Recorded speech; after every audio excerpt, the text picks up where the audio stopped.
Hi everybody.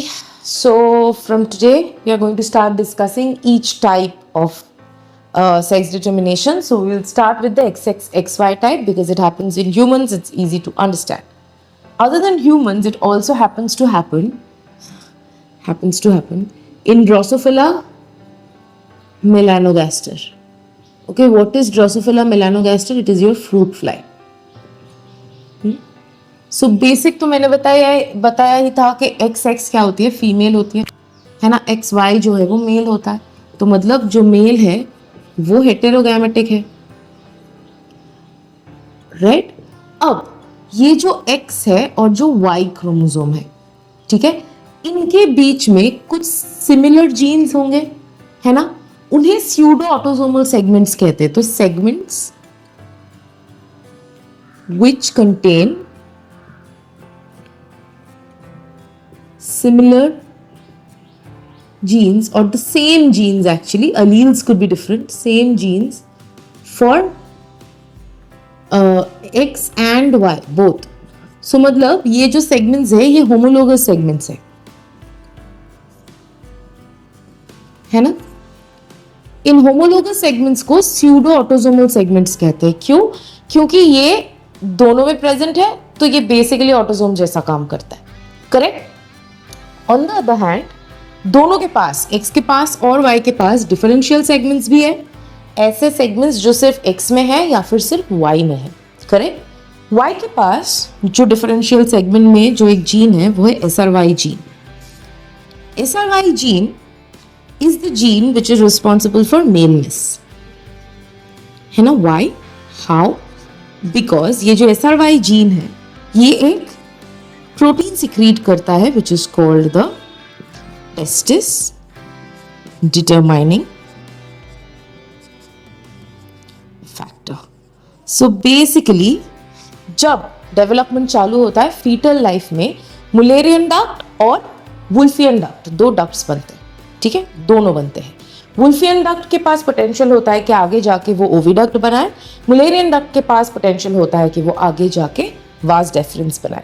Now depending on TDF present है या नहीं, या तो मुलेरियन डक्ट डेवलप करेगा या वुल्फियन डक्ट. अगर TDF नहीं है मतलब XX कॉम्पोजिशन में Y क्रोमोसोम नहीं है, Y क्रोमोसोम नहीं है मतलब SRY नहीं है, SRY नहीं है मतलब TDF नहीं है, उस केस में क्या होगा? उस केस में वुल्फियन डक्ट मैच्योर करेगा, ओविडक्ट बनेगा और ओवरीज बनेंगे, जिसकी वजह से ऑर्गेनिज्म फीमेल बनेगी, ठीक है. बट इस केस में अगर TDF प्रेजेंट है तो मुलेरियन डक्ट बनेगा जो आगे जाके टेस्टिस को बनाएगा, ठीक है. This is the differential segment में जो प्रेजेंट है. नाउ एक्स के डिफरेंशियल सेगमेंट में फॉर एग्जांपल मल्टीपल जीन्स है. एक है कलर ब्लाइंडनेस की जीन. अब ये एक इंटरेस्टिंग चीज है.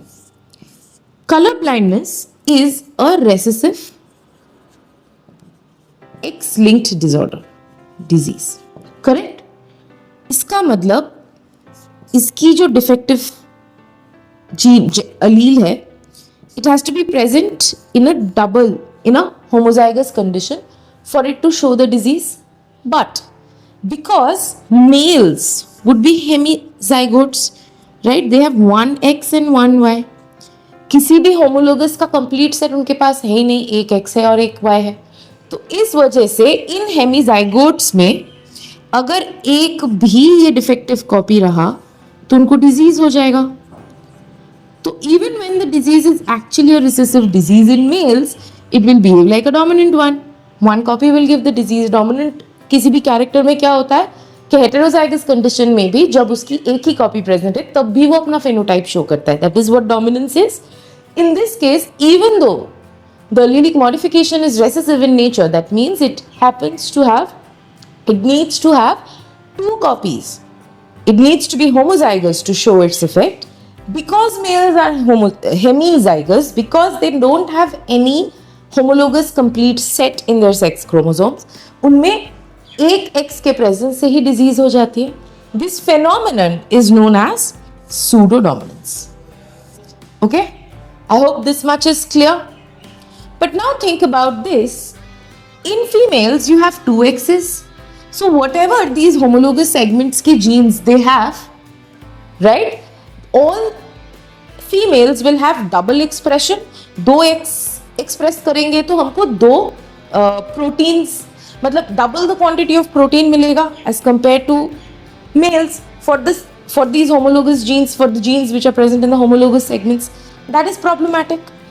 To solve that problem, what happens is 1x is converted into a bar body, which is a facultative heterochromatin. Facultative मतलब क्या? Facultative मतलब something that can change between two states. It's not obligatorily or fixedly or permanently in one state. For example, obligatory parasite मतलब जो हमेशा parasitism करता है. Facultative parasite मतलब जो parasite भी बन सकता है या फिर heterotrophic independent livelihood भी ले सकता है. Right? So this is facultative heterochromatin मतलब any one of the X chromosomes will get highly condensed and will stop expressing itself, will not cause translation into any protein, and therefore सिर्फ एक ही X है जो functional रह जाएगा. Correct? It has been seen that on the 16th day of fetal life, if you look at fetal chromosomal composition, you will see presence of bar body. मतलब पहले के 16 दिनों में ही ये डिसाइड हो जाता है. अब XX में से कौन सा क्रोमोसोम बार बॉडी बनेगा, there is no way of saying. ठीक है. Now once this is happened, 1x and 1 Barr, इससे आगे जो भी न्यू सेल्स बनेंगे उन सारे सेल्स में X एक नॉर्मल होगा, एक बार्ड होगा. ओके.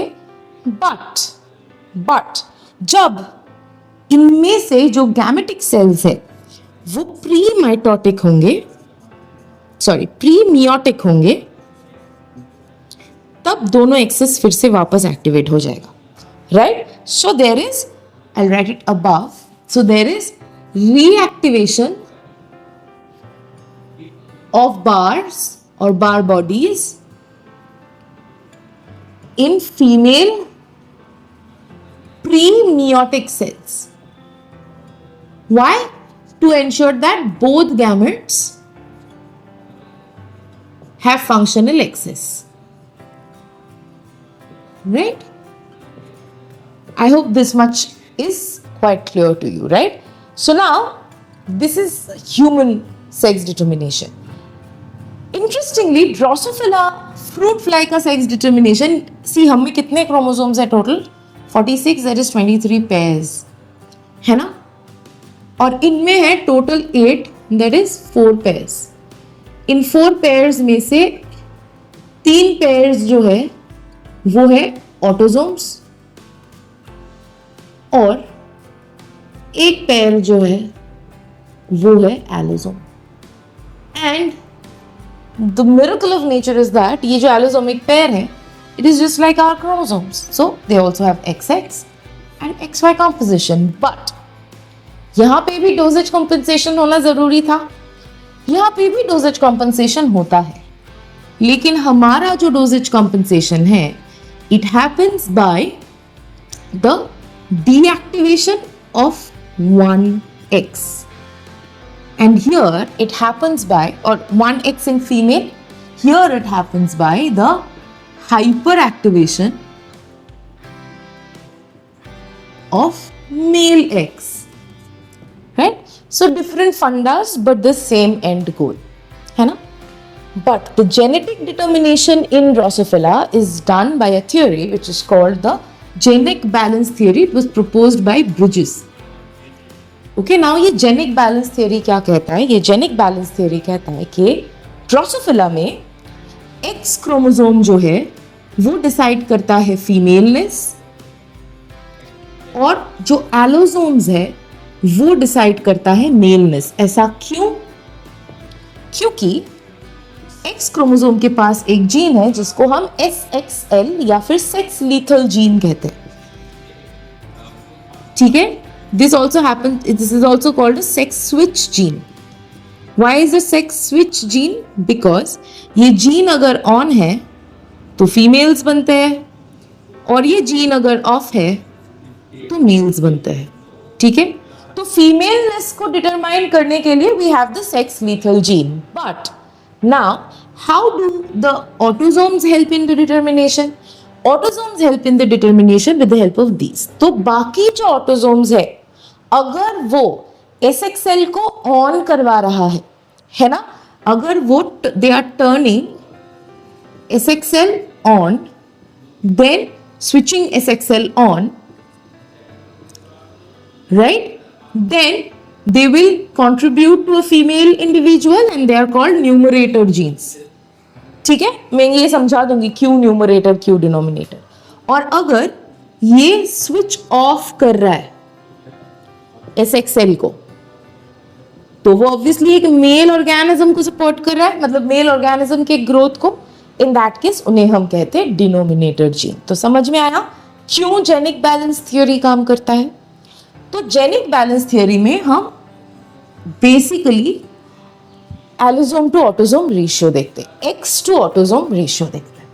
ठीक है, अगर जितने ऑटोसोम सेट्स है उतने ही है, मतलब अगर रेशियो 1 है तो वो फीमेल बनती है.